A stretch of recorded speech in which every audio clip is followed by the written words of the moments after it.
Bill DeFoi, and welcome to In the Community. And today we are visiting with Deborah Gohlke, and she is with Soroptimist International and the Oxnard chapter, and they've got a big event coming up, and we're going to talk about human trafficking. Deborah, it's good to have you back with us. Well, thanks for having me back. It's always a joy to have you, but the topic is not so joyous. Tell us about what human trafficking is all about. It is not a joyous topic to talk about. Human trafficking is the illegal movement of people through fraud, just any kind of means to trap people into doing something against their will, especially girls under 18. If it is a sex act under 18 years of age, it's human trafficking. So there's other types of human trafficking as well as sex slavery. There's domestic servitude, there's agricultural, labor, and so there's different forms of human trafficking, but the event that we're having on March 9th is going to focus on human trafficking and sexual slavery in Ventura County. And it is predominant here in the county, is it not? It is more and more in Ventura County, and the whole state of California is actually a huge state for human trafficking, and there's 3 major metropolitan cities that are on the FBI's top list, and that's San Diego, San Francisco, and Los Angeles. So we're right in that corridor of movement for girls, that are being trafficked and brought up here to Ventura County and Santa Barbara counties for weekend, business. So that's what we want to bring to the public so that they're made aware of what's going on in their own backyard. So these young girls that are being brought in to do this, these sexual acts and that kind of thing, are they from south of the border? Or are they residents here in the United States, or both? Well, most of them are probably local and Los Angeles based, or just from out of state. There was a story on the Channel 7 News last night of a young girl from Los Angeles who told her story about human trafficking, and here she is. She was a resident in Los Angeles. She met a gentleman on Instagram, which is a way of how these pimps kind of advertise, and she liked his tattoos, and she ran away from home to be with a 33-year-old man, and she was only like 14 years old. So there's a lot of different ways that these young girls get in the business. A lot of them are because they've come from broken homes. They're very vulnerable emotionally. They're looking for someone to love them. And that's not all the case. I mean, everybody has their own story. And there's stories of college girls going to school now and becoming trafficked so they can earn money to pay off their college tuition. Or they meet somebody online again. The social media is a really, really bad place. And we're trying to bring this community awareness to parents, to schools, to churches, so that way they know it's right in their own backyards. And we want to create a conversation so that parents can talk to their children, and not just girls, but boys too.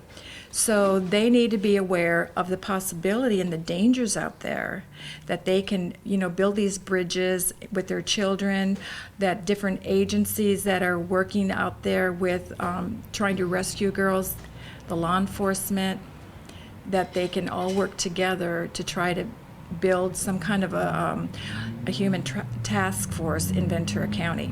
It's been going on for about 2 years now. Where the police agencies and different faith-based organizations are working together in a coalition to put together the need for a task force. And we have to have more cases reported to the police. We have to be the eyes and the ears for the police.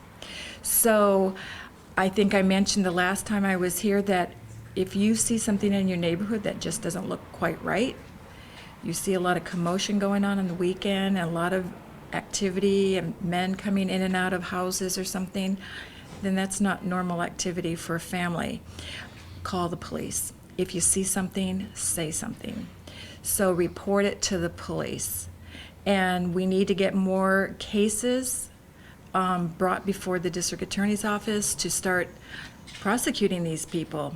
You know, they set up shop really fast and then they're gone. They set up shop and then they're gone. So the police really need to be made aware of any kind of activities. Are there rings of individuals doing this, or is it just individuals doing it, or is it a group effort with... Oh, the traffickers? Yes. Well, you know who's really into trafficking are gangs now. You know, it's kind of like an organized crime thing. People can be sold over and over. They're just a commodity, you know.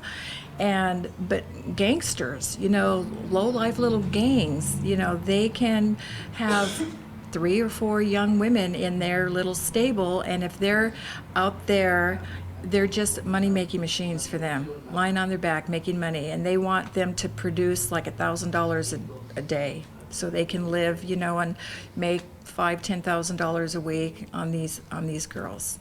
And the girls are seeing probably very little, if any, money at all out of it. I don't think they get much at all. No.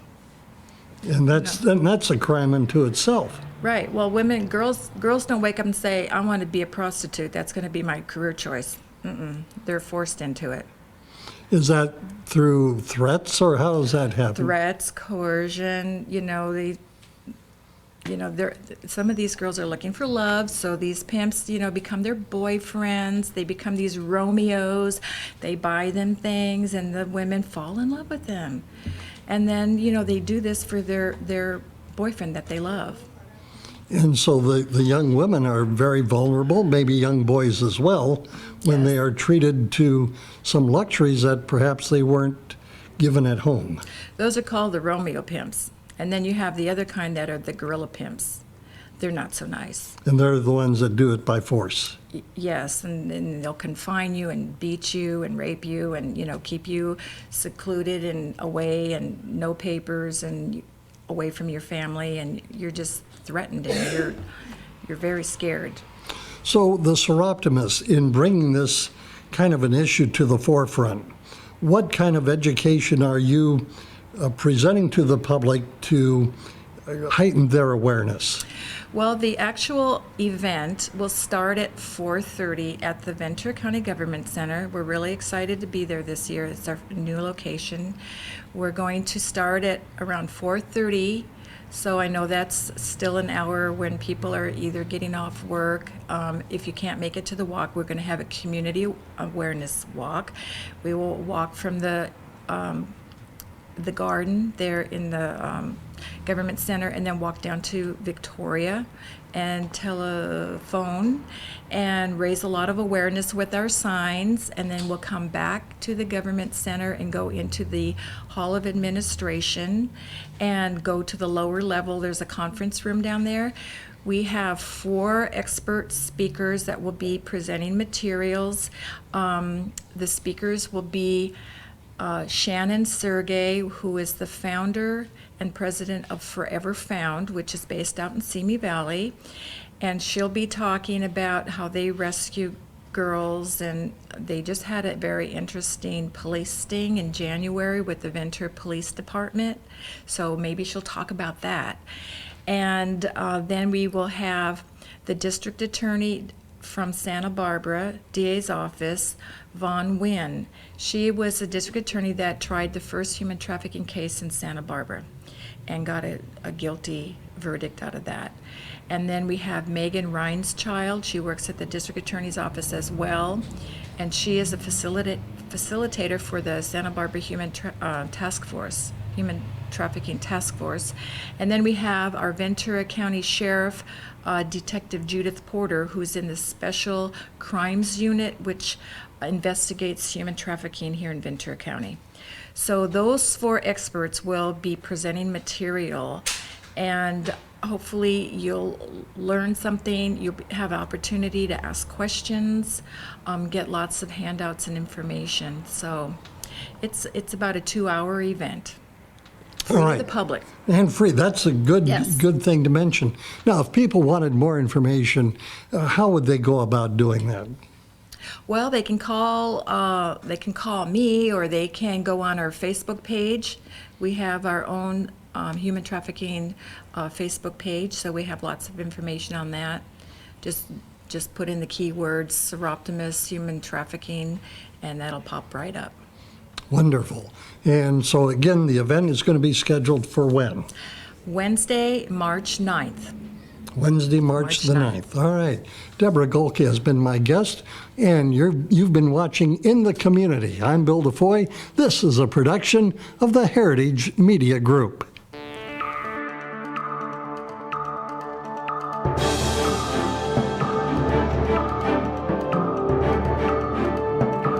Audio Jungle.